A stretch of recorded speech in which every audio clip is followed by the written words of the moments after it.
All right, good evening, everyone. Happy 2024. Welcome to Tech Tank's very first panel discussion of this year. My name is Chris. My pronouns are she, her, and I'm a software engineer and one of the community organizers of Tech Tank. And tonight, I'm super excited to be moderating our discussion, which we're calling Rekindling the Flame, Navigating and Overcoming Burnout in Tech. And tonight I'm going to be chatting with Riaz, Neil, and Rana. And we think that this is a very timely topic to start off the new year on the right footing. And I'm really thrilled that we'll get to hear from our diverse panelists tonight with their unique journey through tech. And I'm sure I do recognize most people here, but some of the new folks here tonight, you've probably found us through the Tech Tank meetup page. Tech Tank is an active group of developers, designers, PMs, and other tech enthusiasts that range from mostly junior and early career professionals all the way to seniors with over 10 years of experience. And so we host job-related workshops and sessions like tonight, as well as study tank and in-person meetups and social events in Toronto. And if you're interested in joining, we do have a Slack group with multiple channels, and we will plug in the link now and also at the very end. And at the end of our session, you'll have an opportunity to ask questions to the panelists through the chat or by unmuting your mic. And at this time, we'll also post a Google Sheet where you can share all of your LinkedIn so everyone can connect with one another. So yeah, Nonso is plugging all of those links in our chat right now. And that is all of my announcements. So I'm sure you're all dying to hear from the panelists themselves. That's why you came tonight. So without further ado, let's bring them up. Hello, hello. Hello. Hello. And one more. There we go. Hello, Neil, Rana, and Riaz. Welcome. And let's just do the rounds first. Whoever wants to start can just go for it, and you can just pass it on to the next person maybe. So let's start off with an introduction. So tell us a little bit about you, a little bit about your background and journey into tech, and what brings you tonight into this conversation specifically about burnout. Go ahead, Rana. I'll go first. Okay, my name is Rana. I'm a software developer at Sun Life. I transitioned into tech approximately a year and a half ago, and I have a background in psychology and sociology. I pretty much fell in love with the field of psychology because I love learning and understanding humans, but the practice itself as a profession was too individualistic for me. So pretty much through coffee chats, just pretty much understanding the relationship between tech and how actually the client side is so human facing. It's very client centric that I ended up actually being a front end developer, and I've been at Sunlight for 6 months right now. And I guess, sorry, the second part of the question was, I'm right now a junior developer, so I'm going to try to bring some junior developer perspective into the conversation. And I also have a background in psychology, which is it's a field that I study quite a bit, and it's an experience that I also had like many other developers and many other professionals around. So I'm going to try to bring a little bit of my experience into the conversation. I guess I'll go next. My name is Neil. I'm basically just a self-taught dev. I specialize more for backend or DevOps. I got into tech basically at grade 7 because um, our school board blocked us from playing Miniclip, and I figured out the workaround was to build my own site and just pirate the games on there.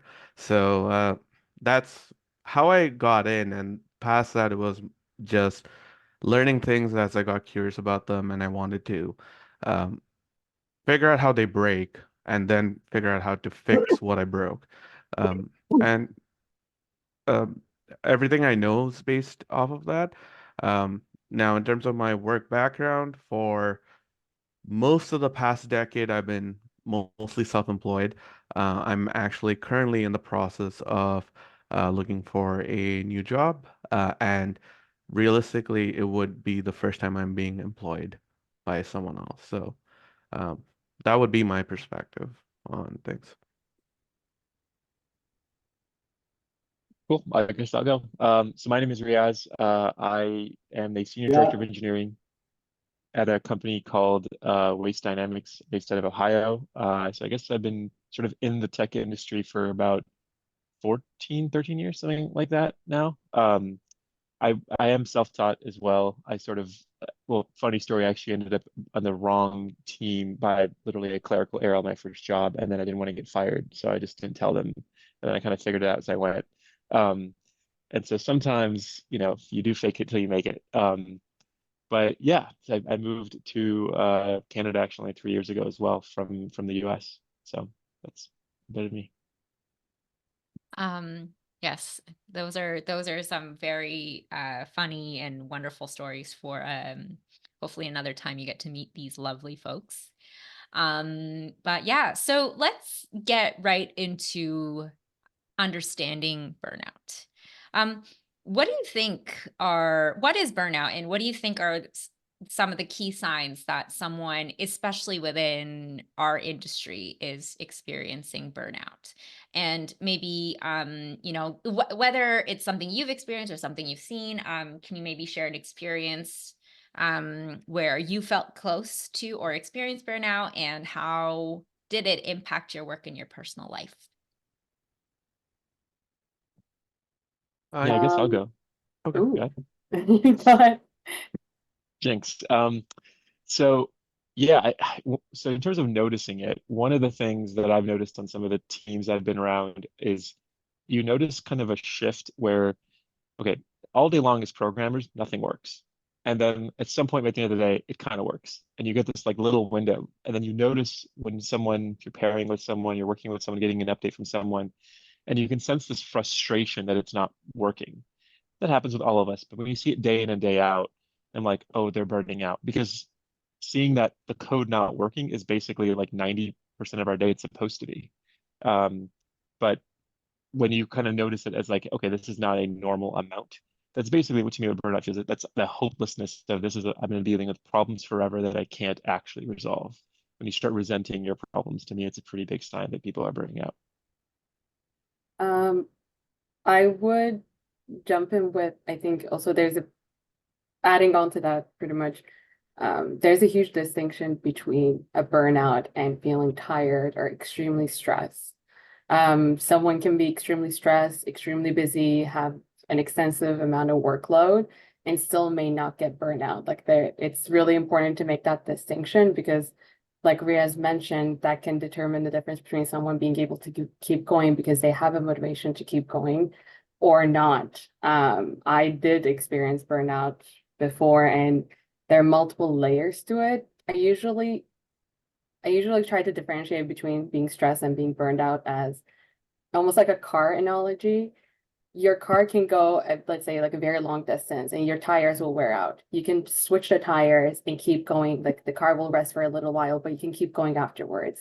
That's being stressed, or like some type of someone going through stress where if you rest for a little while or if you do something that's different, you can keep going afterwards. Whereas a burnout, it kind of feels like the truck crashed into a tree and there's steam and smoke coming out, but that smoke is not ending. It's going like that smoke keeps coming out in the same level of pressure for a long time. And the car is pretty much wrecked at that point. Like you have to switch or change a couple of pieces for that car to be functional again. It's kind of like that distinction between something being stressed for a long time versus someone being burnout where, like Riaz mentioned, it's hopelessness, it's really hard to function, or the stresses that are going on at work or in your life, or you dealing with your code, they don't feel like it's part of the regular life. It kind of feels like everything that you're taking on, even if it is a misplaced dish or you missing a semicolon in your code not working, which can be a really easy fix normally, but when you're burned out, it feels like another huge task that you have to deal with, and it feels like you have to process another I'm not sure, like mistake or something that like you usually portray it as negative. I think it's very important to distinct it because a lot of times when I was sharing or other people share their experience feeling burnt out, it's really easy. That terminology can be really easily used as just being tired. They can be used interchangeably, but like actual burnout, especially in this industry, I feel like it needs to be recognized separately because the way people have tried to pay attention or have to pay attention is different than just being stressed. It almost requires a different type of care.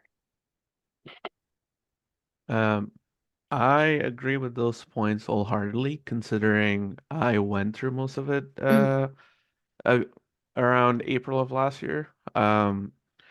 For me, burnout basically, um, what I realized was first, I didn't actually realize I was burning out. It was a huge distinction. People were pointing it out to me. People were, especially my sister, some of you may know her, Nia, would constantly, when she see me, ask me what's wrong, and my de facto response was, "I'm okay." But it was more so a case of I was burning out and I just couldn't recognize it, and I couldn't take the necessary steps to uh, protect myself from it either until it was too late. Um, the main differentiating factor between just being stressed out with a lot of work or being overwhelmed with work and burnout, to me at least, once I did the necessary reflection later on, was after a certain point, you go from whether it be small problems or big problems, you go from having the ability to fix it or the want to fix it to constantly being like, why am I here? Why am I struggling with this? It's not something I struggle with usually. Why are things so difficult? Why is life so difficult? Why do I need to deal with all of those things? Um, but at the same time, at least in my case, I was also in denial because I had a huge sense of responsibility for everything. Because I was the founding engineer of that company. The company was struggling towards the end, and I didn't want to abandon it. So I kept being in denial and pushing myself, even though I was past the 100% point. Um, I struggled to wake up most days. It was difficult getting out of bed. I'd rather just go back to sleep. So those are all symptoms. They also, interestingly, coincide with symptoms of depression. So that's like the worst stage you can basically get of burnout. Yeah, thank you for sharing all of that. And thank you, Rana, for making that clear distinction actually right from the get-go.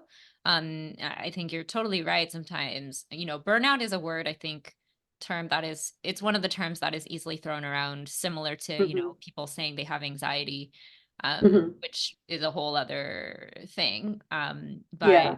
And I think I have also used those words Mhm. interchangeably with being heavily stressed and burned out. But I think one of the reasons why it's thrown around so often is because the idea of burnout is so prevalent in our industry, and Mhm. we do hear it all the time, and we experience symptoms either leading up to it or during it. Um, and for example, in the case of Neil's experience that he was sharing, a lot of the times you can't even self realize that you're going through burnout, unless maybe someone points it out until it kind of clicks in your brain. So let's kind of discuss, like, before we go into like preventing or recognizing symptoms, etc. um what is it about, what are some unique challenges, I guess, within our industry, within the tech industry specifically, and maybe some of the what work cultures, or whatever cultures that surround who we are and what we do, that contribute to this excessive stressor, or that contribute to an individual burning out, um that, you know, that you think you have seen or noticed specifically to our own industry? So Um, I had a oh, couple go ahead. thoughts. So one is probably more so than other industries. Like we have a lot of really early stage companies that tend to have a certain amount of money, a certain amount of runway, and that notion of a startup, you're inherently thinking not of like a startup that's doing dry cleaning, you're thinking of a technology startup. And so it's sort of built into some of our jobs. And I think that has gotten adopted really broadly, that like the pressure of like the do or die. We're gonna basically have X amount of money to start making revenue or we end up dead. Um, but I think the other one is technology maybe compared to some other industries changes really quickly. So like my dad's been in sales for most of his life, and yes, that could be a stressful job, but the concept of him, like the products he's selling, the things he's doing, the approaches he's taking, he gets better at them. But it's not like, hey, we just invented a new like sales framework that you have to unlearn everything and relearn like a new, you know, programming languages are kind of like learning foreign languages, right? So those concepts are a bit more static in most fields, but it's exciting, but it also means we can overdo it really easily and lead people to have a higher tendency towards burnout. Yeah, and adding on to that, especially I feel like from a junior perspective, and when I was job searching, especially, like I think that's when I experienced one of my biggest recent burnouts. Um, it's that when it's changing a lot and when you're trying to get into the industry, you, especially in this day with the context of market and how difficult like it is to it is more difficult than ever to be able to enter into it and stay into it. Not only that pressure, but at the same time, from a junior perspective, you feel like you have so much to prove. Um, because it is so saturated and it's so difficult to be in it. With that pressure, you kind of want to be able to show, I know everything. I'm willing to learn everything. I'm willing to do more. Um, but it is really easy to forget that. I think one of my mentors was mentioning it. It's really easy to forget the fact that you don't have to know everything.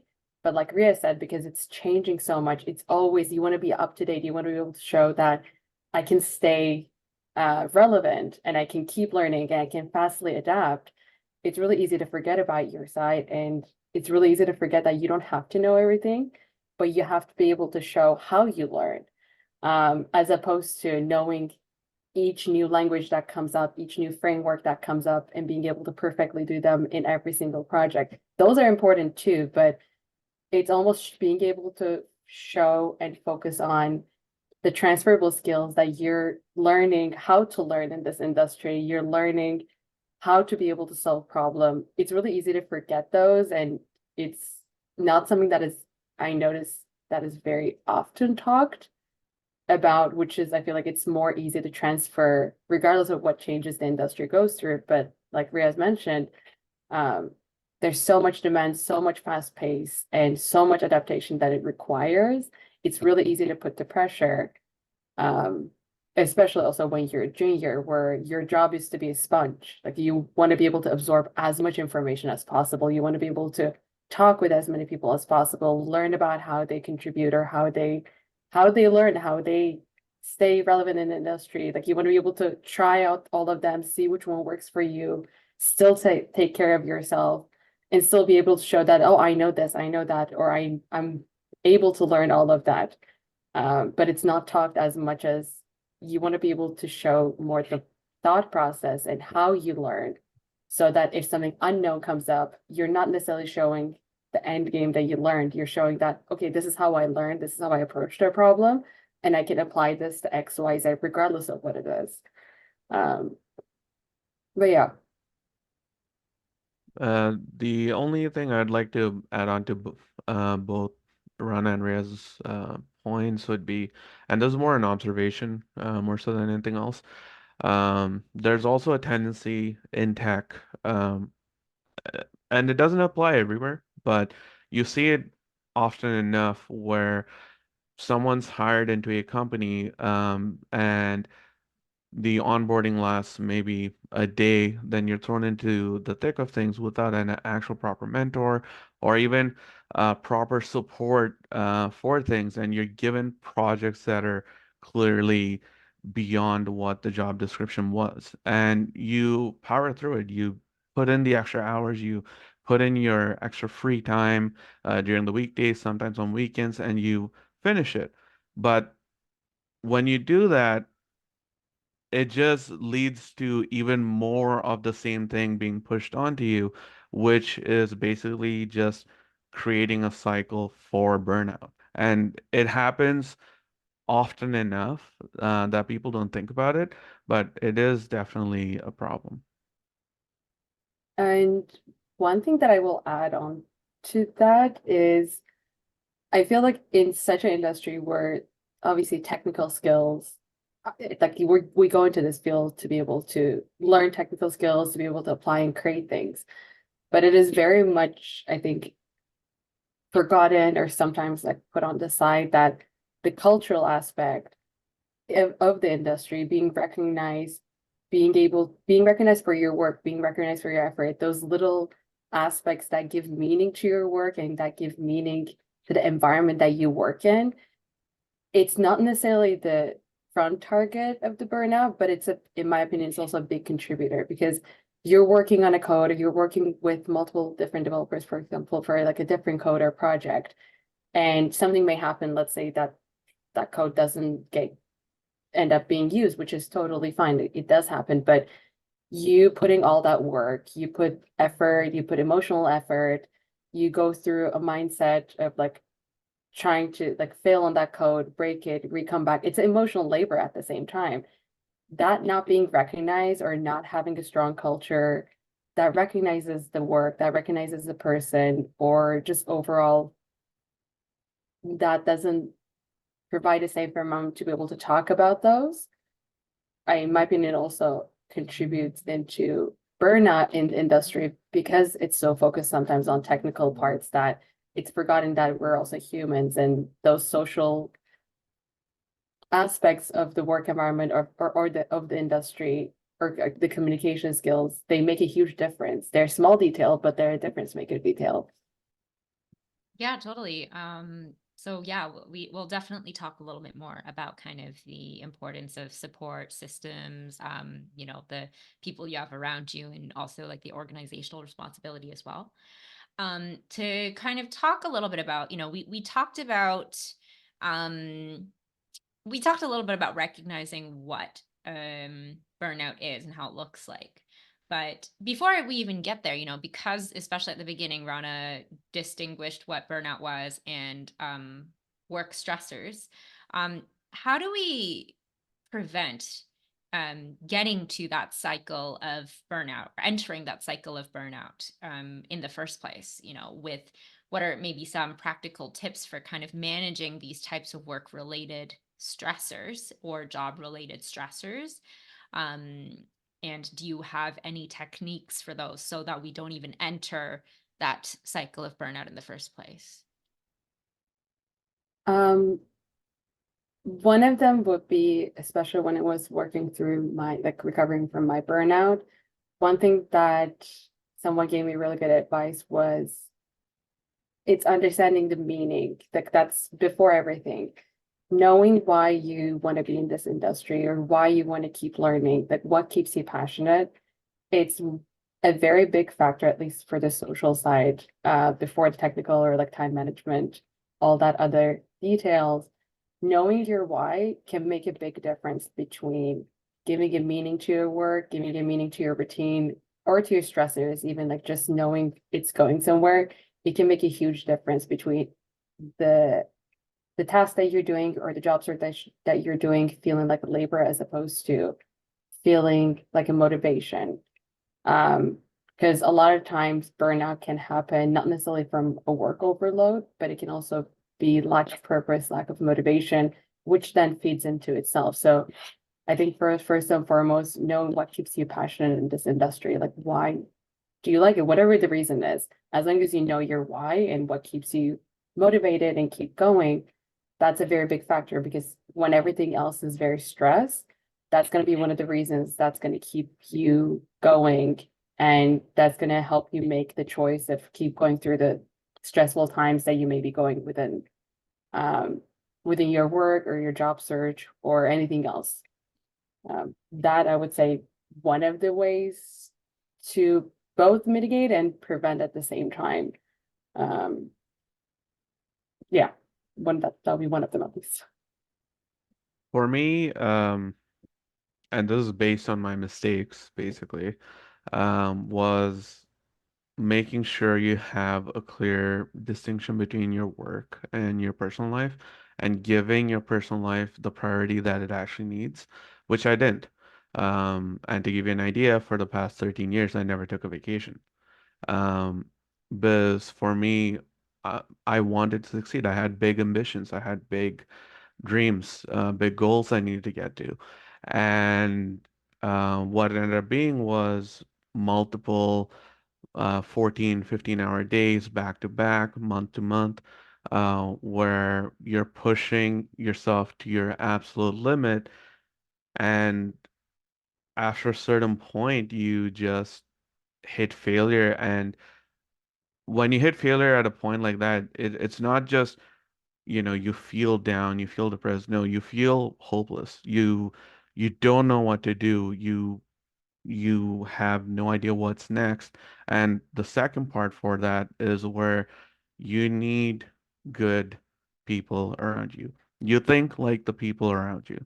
If you have bad people around you, that's how you're going to be thinking. That's how you're going to be addressing problems. I thankfully had good people around me. One of them was Riaz, another was my sister Nia, and a couple of my really good friends to basically keep checking in on me, keep um, getting me to actually reflect on what I've done and where I am and what I can do instead of just worrying about the sunken cost and being so down in the dumps of where I ended up instead of where I wanted to be. Yeah, one of the interesting things is there's an element of outside pressure that can be excessive. Like if you have a job where they're like, "Hey, we need to deliver this feature in 2 weeks," where it would reasonably take 2 months, and you grind it out, and that's happening every 2 weeks. That's going to be work-related burnout. But actually, what happens probably sometimes more often is burnout's a result of the pressure we're placing on ourselves, where it's not even pressure in terms of like Neil, you mentioned hours. I think that's one metric, but the other one's like the permission you give yourself to have flaws. And engineering, especially, is going to attract people that are really particular, right? Like we're engineering the machine in semi like human-esque form to do what we want, then it can become very easy to engineer yourself. And then the actual reality is like you're not actually a machine that can have like a straight input and output. So the answer to like one of the times I remember burning out was years ago, but it was like I remember being like, well, I'm doing therapy, like I'm taking a break, I'm going and exercising, and I still felt burnt out, but because I hadn't given myself permission to actually not focus on work. Like I may be like literally row on a rowing machine, but I'm thinking like, all right, what tomorrow I gotta do this, and after that I gotta do that. And so it actually is far more of a structural thing about how you let your brain operate and what permission you give yourself, and that can release the pressure just as much as maybe work having a better practice that empowers you to kind of take decisions yourself as well. That I would add on to that. Yes, exactly. Especially you not physically doing work definitely does not mean that you're disconnected. I think that's a very, very difficult muscle to train. And it definitely sometimes comes with either experience or hitting a certain wall. Hopefully it never will. But setting clear boundaries, it's as easy as it sounds. It's one of the most probably difficult steps to do, but like Neil and Riaz mentioned, being able to set clear boundaries between what work is and what is not. It can be like even your self projects, it can be something different as long as it's something that fulfills you, that gives you some type of joy. And there's this, I'm not sure if ever anyone saw it, but on Instagram there's this Canadian girl. She's one of the ones who started How to Say It in Professional Way series. And she started this little I guess trend that she's trying to promote like work-life balance. And I really like that and I trying to apply it. She pretty much like work for yourself before you work for someone else, regardless of what that is, regardless of if it's a job or your job search. just doing something that it fulfills you before doing something else for either for your work or somewhere else, because it's in the end it comes back to the balance of you allowing yourself to be able to relax, like Riaz mentioned, you being able to see that life is not just work, even though there's a huge pressure in this industry to be able to keep up, but there's still other things that are going on, and in the end your goal is to go a long way, not a short and fast way, because if you go short and fast you're going to hit that tree again and the car is going to start having steam, like, and you're going to have to then replace the entire car, which in the end, at what cost? And don't get me wrong, it's so much easier said than done, because it's like those personal pressures, we all go through them. It's those little internal voices that makes you convince yourself. It's like, no, I can keep going 5 more minutes, which is, yes, you can keep going 5 more minutes, but the time that you need to take a break, it's very easily extends from 10 minutes to an hour, because that extra 5 minutes, you didn't have the energy. Those boundaries are really difficult to set, but even practicing them, it's a huge difference maker. It's pretty much functional over optimal. Like one of the ideas that we learned in development, like you want to make sure you try to set those boundaries as best as possible and keep connected. Like having friends that you can reach out and rant about, that's also a huge prevention, because it makes you feel connected, it makes you feel heard within a context that it helps makes things easier to manage, in my opinion. Yeah. So, like 100% to all of those things. The number of times where I've come home extremely tired, and then I will say, okay, I'm going to treat myself by watching this show on Netflix. And then the entire time I am just guilt-ridden and thinking like, oh, what am I doing? This is such a huge waste of time. And then I end up not even enjoying that experience. We're going to do something right now, actually. Rana, you brought up the idea of joy, the idea, I mean, you talked a little bit about purpose too, but also about, we have to draw those boundaries. We have to do things that bring us joy. And I want everybody in this session right now, including the panelists, to write in the chat right now one thing that brings you joy that you are going to allow yourself to do. Go. And I better see, there's 30 participants in here. There better be 30 messages. Otherwise, I will not be happy.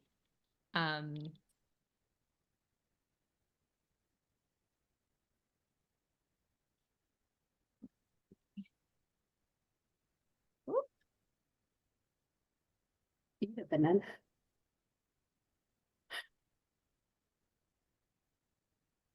I can make banana bread.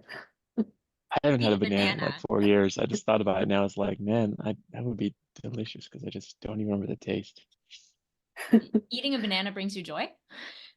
I will now because it's been lacking for my life for like 7 years, something like that. Oh my goodness. Okay, so we Wow. have baking, have a great cup of coffee, reading, photography, eat a banana, running, photography, a hobby or welcome distraction, playing with my cat, shopping, yes, simply going on a walk around the neighborhood, reading more, eating the entire pizza. Amen to that. Yes, eat the entire Yes. pizza.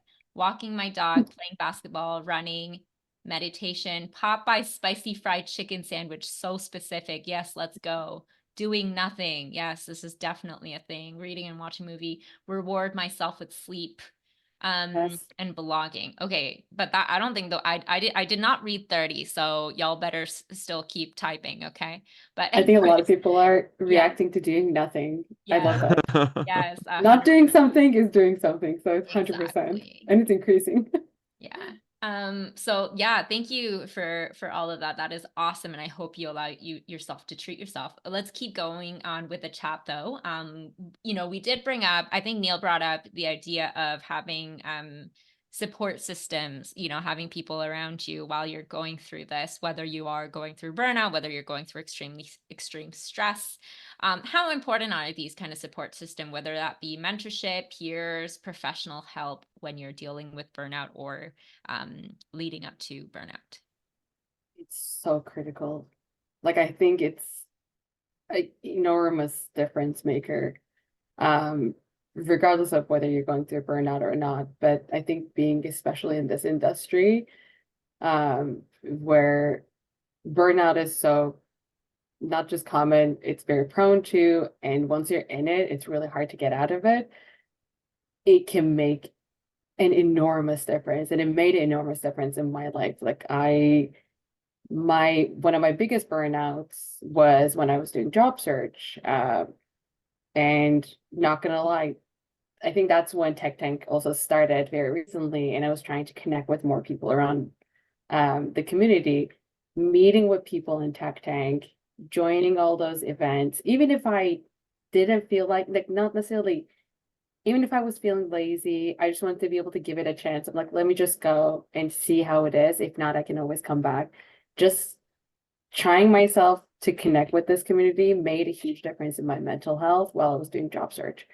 And I cannot stress the amount of importance that it made. It's genuinely a critical difference maker that I feel like it's really hard to talk about, like finding a mentor. I had a mentor that I'm incredibly grateful for. He pretty much was the person who was like, you're not going through this alone. Not just the technical side, but the emotional mindset shift, because learning to accept failure in terms of, like, for example, like your code failing, being able to restart again, those are for me were very much of a mental shift that I wasn't prepared for. Like the difficult part during transitioning to the tech and looking for a job wasn't necessarily the learning the language itself. It was the mindset shift. It was embracing failure. It was embraced like looking at, for example, errors in a different way. Like I come from Turkey. I come from a field that failure is not necessarily embraced like this. Like it has a different definition. Where I had to learn how to shift that mindset. Where no errors are good. Like errors, they give you communication. Like it tells you where the issue is. That mindset shift was able to happen because of the people that I was able to talk to, because of the people that I was run to, or connecting with like tech communities where I didn't have to explain explicitly what I was going through, because they were going through a different version of it or some type of version of it where there was a common understanding. Like taking that mental toll of trying to explain why something is stressful for you and having a community that understands, it can make a huge difference. Like in any field, but in my opinion, especially in this field, it can make it or break it in my, like, in certain ways. At least for me, that like it did make it. Otherwise, I don't know if I would be able to continue. Like it was a huge difference. Riaz knows how many times like I rented to him. I rented to everyone pretty much, but it feeling heard more than even just asking the technical parts. Like that came more naturally afterwards. We were able to ask about it.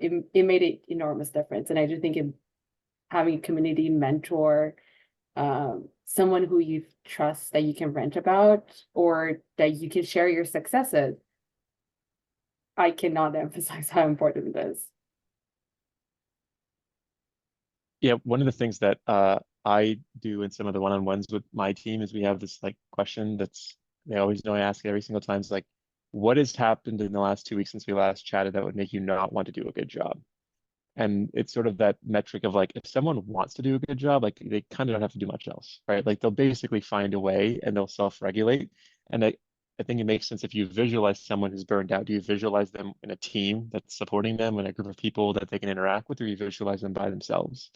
Um, because it also happens where it's like, all right, like I know I put something pretty heavy on someone and I can just hear they're like, yeah, like, you know, there you can see the stress in the little things they're saying. And it's like, all right, I got to reallocate them and make sure the stuff they're working on in the future is not so intense to give them a break. Because it's okay to have intense moments, but you have to oscillate. And having, but I have noticed that like the teams, like just people, if I'm even around people on a team, it's like I like them, I'm way less likely to get burned out than if I just don't like them. And that's just a reality of human behavior, I suppose.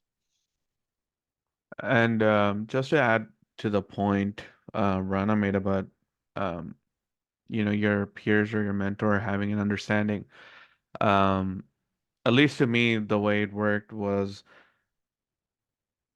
you'll run into two kinds of people when you run into these situations. There'll be the ones that say they understand, but they'll be trying to actively help fix the problem. And then there's ones that'll say they understand, and they're not trying to get you to fix the problem. They're just trying to get you to realize you're not alone in this, and they're going to be there for for like some mental support, to be an emotional pillar when you need it, and they'll be there every step along the way. Because in the grand scheme of things, someone coming in and fixing the problem, and forgive my use of words here, does jack shit for you. It doesn't teach you how to deal with this in the future. It doesn't, um, in most cases, even give you an idea of what you're actually going through. It doesn't let you process it. In my case, when I went through it, Riaz was a huge part. For three three straight months, this man every morning met up with me for a walk for 2 or so hours, so we could just talk things out because um, I was in such a deep rut. The other person that helped me out through this process a lot was one of my best friends, Steve, who was going through his own troubles at the time, but he always took the time and had this weird knack of calling me at just the right time whenever I'm like smack in the middle of the worst things I can possibly be in, and then having a discussion on not how to fix things, but rather why I'm experiencing it and why I'm feeling a certain way and what can I do with it? How I can change that into being something that's productive and not damaging me in the long run. Um, that's a very hard distinction to make. And until you've run into people like those, it's also a distinction that's very hard for you to understand from me just explaining this as well. But it is something that I wanted to point out. Yeah, I that's a, also oh, sorry, go ahead. I just one quick anecdote. I realized one of the things there's like a joke in kind of programming world of like the rubber duck, which was like a junior developer became a senior developer, was always kind of explaining, hey, I'm running into this problem, would solve the problem by explaining it, and then senior developer was like, hey, next time you come, just talk to this rubber duck, and essentially Mhm. by doing that, one of the things I realized in real life is when that happens, it's often like the thing that becomes unlocked is not that like, oh, they've actually understood the logic differently. It's more that they've been sitting there frustrated for so long that actually having the ability to like explain their thought process, the thing that's bothering them, and have a quick human connection, even if it seems to be about a technical thing, that's what seems to kind of jar loose the sort of antagonism because they're in this repetitive loop of like, I'm trying to think it should work, it should. Why is it crashing? Why is it crashing? Why is it crashing? Um, and so kind of like to Neil's point, it's like it's the human connection often that we think our brains are machines, but they actually kind of work on emotion. And often the emotions are what unlocks like the technical creativity. But I think also like that's one of the reasons, like adding on to it, um, having a safe work environment or having a manager that you feel like you can talk to, like it makes a huge, huge difference. Not just outside the workspace, but within the work too, because in the end, like when, especially if you're working like a 9 to 5, you end up seeing your work peers or your manager, your team much more than you see your family and friends. So it's obviously your workspace, like it makes a incredible big difference as well to be able to get that human connection, like you said, and to be able to just feel either heard or to be able to not run into your internal I would say perfection like in this field because it's like why is this not code not working? Like you go through it again and again, just having a different perspective or just someone saying that okay, let's like read this code through together as opposed to like why couldn't you do it? Um or just hearing a manager is like, okay, how can I support you? Or your friends, like how can I support you as opposed to saying that these are things that you should do to fix it. It's more like giving you the autonomy, giving you um the yeah, I guess the word autonomy, to be able to find the solution on your own, but supporting you in the ways that you need and you recognize that you need. Those little traits also like both at work and outside work can still play into how social connections or your work connections can make a huge difference for both preventing and mitigating through burnout. Because those little steps, they're the ones in the end that add up to making the difference between you being able to find that motivation to heal from it or not. So a lot of those small ones, they add up very quickly. Yeah, okay. So there are 3 minutes left before we go on to Q&A. I will give you a choice to answer one of two questions. A, maybe if you want to talk about, we talked a little bit about sometimes the culture that we're in, the tech culture itself, it has that very, that like we, just push as fast as possible, work hard, that kind of mentality. So I know it's sometimes difficult, especially if you work at a startup type of environment, but in general, how do you think maybe tech companies and people that are in leadership can create that kind of supportive work environment that acknowledges and helps mitigate the risk of burnout? So you can choose to answer that question, or you can answer our, we usually wrap up with what's your final word of advice for our early career developers to kind of help them navigate and recover from burnout, especially if they're going through the early stages of their career. So let's keep it quick and short. I will answer the second one. I think my overall big advice would be, and this like I don't know if I'm in a place to be able to give advice running into multiple burnouts, but always be open to try different things because that's the excitement about this industry. But please, please, please do not ignore what your body and mind saying, because it will give you the cues, and it's so easy to ignore them. The moment that you're noticing that, okay, this may not be a regular stress, or okay, I'm not responding in the same way, I'm not recovering the same way from this stress, just ask the question why. Like the little question why can make a huge difference. But please do not ignore it. Like always be open, always push your comfort zone, always try different things and put yourself in a situation where you may be able to figure something out, but just listen to your body too. I'm going to go the same route Rana did, and for me, what's working and what's started working is two parts. The first thing is forcing myself to actually accept that it's fine if things go wrong. It's fine if mistakes happen, and it's fine to shut my brain off and not think about work or any work related stuff. But to help that process, what I found was start appreciating the small things. So if you are someone who likes coffee, you're going to have a coffee break. Take that 5 minutes, appreciate the good coffee, appreciate the snack, whatever you're having. Like, have a genuine appreciation for it because it builds up over time. The second part that comes out of it is as you start gaining appreciation for different things on your day-to-day life like that, um, it's easier to reflect on yourself rather than being stuck within a cocoon of your own thoughts and of your own making, where once you're in, it's insanely hard to get out. These days, I basically do a self-reflection every uh, 2 or so weeks where I kind of evaluate, hey, where am I standing at right now mentally? Am I doing good? And if I think I'm having problems, I run it by other people who I know well enough that they'll be able to immediately point it out because we're that close with each other and we have a mutual understanding when it comes to things like that. And it's very necessary to have that reflection and to have that daily appreciation for things because it gives you the time to stop thinking about work because all your thoughts is focused on that instead.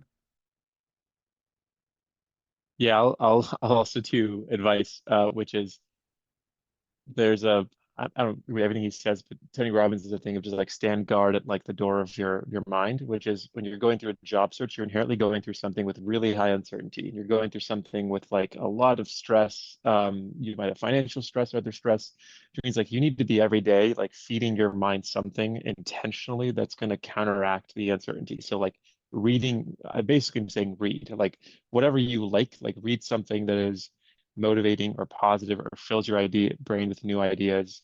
in whatever form, and like schedule that into your day as sort of like a remedy for the onslaught of uncertainty and negativity that might come your way because you're just dealing with a really uncertain time in your life. I had a rent hour in my schedule at some point because I just needed regular balance to be able to like process it. I literally put rent hour and I would call my friends, just be like, just so you know, I'm gonna be renting.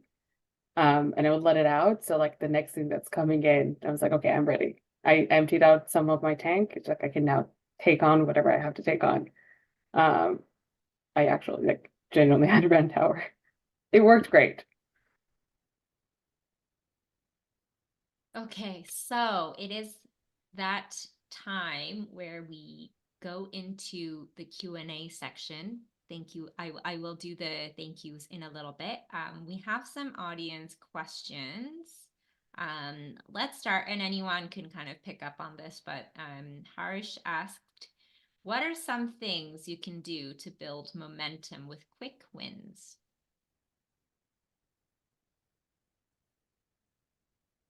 It's okay. So when it comes to quick wins,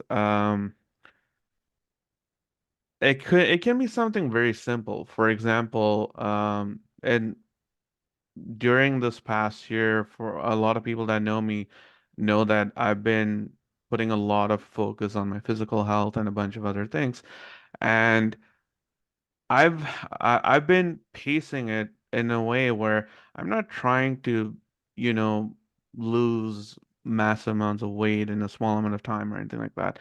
I give myself very realistic, easily achievable goals, and when I do achieve them, I reward myself. I take the time to do something fun, to have that cheat dessert. By the way, if you want to be ruined by a really good dessert, double chocolate croissant at St. Lawrence. But anyway, um, I do that, and it means you're constantly motivated to do it. And this is coming from someone who hates running. I still hate running, but I run about 4.5 kilometers every day right now, and I'm trying to work up to a 10K. Um, so it's very much just not trying to put insane goals out there and do goals that are even smaller than realistic goals. Put easy goals there. You want those easy wins to keep yourself going versus struggling to get to the goal point and then being like, why did I even bother? Yeah, I agree. It has to be a goal that has to be within your control. So the win, that's really the fundamental difference. So if it's even a job search thing and you're getting really dejected and say, okay, well, the goal is not to get a job. The goal is to have a consistent pattern of applying for X many jobs a day. Or if I have to, you're practicing reaching out on LinkedIn, like the goal itself has to be something related to the effort or something that's within your control, versus something that relies upon someone else's response.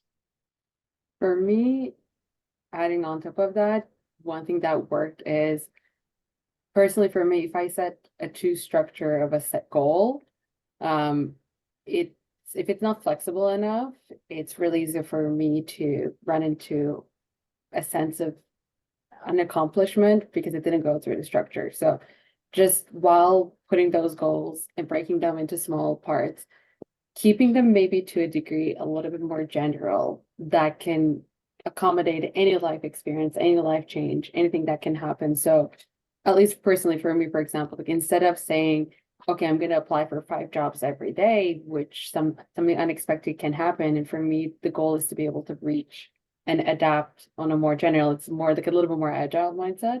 I was trying to say, okay, I'm going to try to aim for applying for jobs, let's say 20 jobs a week or whatever a number is. And I would have set time of goal, sorry, days that I would say, okay, this is the time of day. So if one day I'm feeling a bit more sick or tired or unmotivated, I can try to accommodate it for the next day where the end goal or the bigger goal is to be able to keep going. It's so like even when you're breaking down those goals to a smaller part, just keeping in mind that you want to be able to have that flexibility because like Reyes mentioned before, both the job search or doing the work, you're going through a lot of unknowns that you need to be able to factor them into. And the only way to be able to do it is that just putting that error,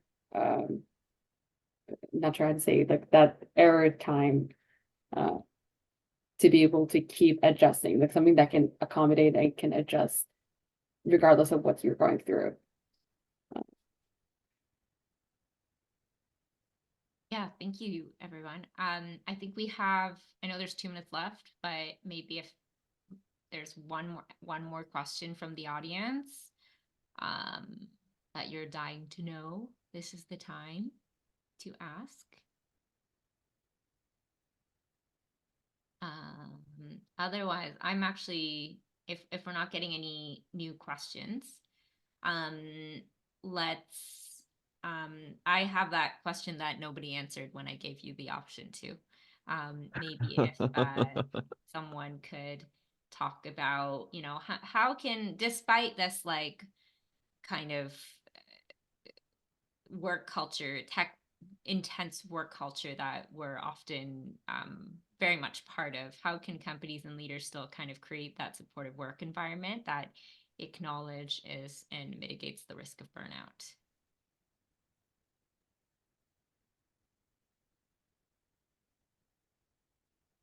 So one of the challenges I find with like, it tends to really be your experience at a company is going to be very dictated by like your immediate manager, right? Like you have 300 people at a company, and the same company, if you're on a different team, very, very different cultures based on like 1 to 2 layers around you or above you. And so like as a company, the best thing you can really do is uh, if you actually care about your people and how they're facilitating, they're going to generally be more productive. And I think the struggle is like if you just don't have that at the very top where they actually understand how like people function or how to structure and pay attention. Like in some ways, it's kind of like a caring thing. Like, you know, people will go die on a hill for you if they actually like their job and they like what you're doing and they care, and they'll generally not burn out. But people feel burnout is really often a case of like they feel hopeless around I'm doing something that doesn't really matter. No one respects what I'm doing. No one cares. And so like one of the things I would say is if you're experiencing a lot of burnout that you haven't before, and it's clearly related to the company culture, and it's like, well, I wasn't always burned out before. That might also be a case of like look for a different job. Because in some ways, I'd say there's maybe not much that like the if the company was going to have a better culture, would have already done it, right? Like you can't like change the company. Maybe that sounds like a really sad answer, but in some ways, it's like um, good culture tends to create more good culture. It tends to be really hard to like engineer if the wrong people are involved, if they already have the wrong values. Their values are going to be often their values. I know it's a really hard answer when especially people are like, well, I just want a job more so than get to choose having one. But, you know, I can get that way early on, but was at least once you get a little bit of experience, like don't be beholden to staying at a bad culture and letting a company treat you poorly. And reaching out to communities, I would say, like reaching out to Tech Tank or different communities, because when, like Riaz mentioned, like when choices are sometimes lesser, like if you have to prioritize certain choice, there's still ways to mitigate it, but feeling connected through some way, it can make a huge difference. Because like in that way, if you have some type of support outside that works for you, or that you connect with a community that you know that you don't have to explain everything, like certain things are understood and you feel heard and seen, that in my opinion, that can also help at least work staying as work, and you being able to still feel like a human, still feel like seen and valued somewhere. Whereas like, okay, once I leave my work that I may or may not be having a good experience right now, I can still feel connected somewhere. But yes, I do agree that your direct manager makes a huge difference. Um, like when I first entered my job, that's when my burnout recovery started. And I still never forget my direct manager. It was long weekend, and she mentioned, "Don't open your computer. Like enjoy your weekend." And I never heard that in my previous retail works before. So I was like, "Wait, really?" But that made me feel so valued that I felt more motivated to put more work, more like I wanted to contribute more to the team because I felt very valued. Like it's very little details, but yeah, it had a very direct impact. I would agree on that.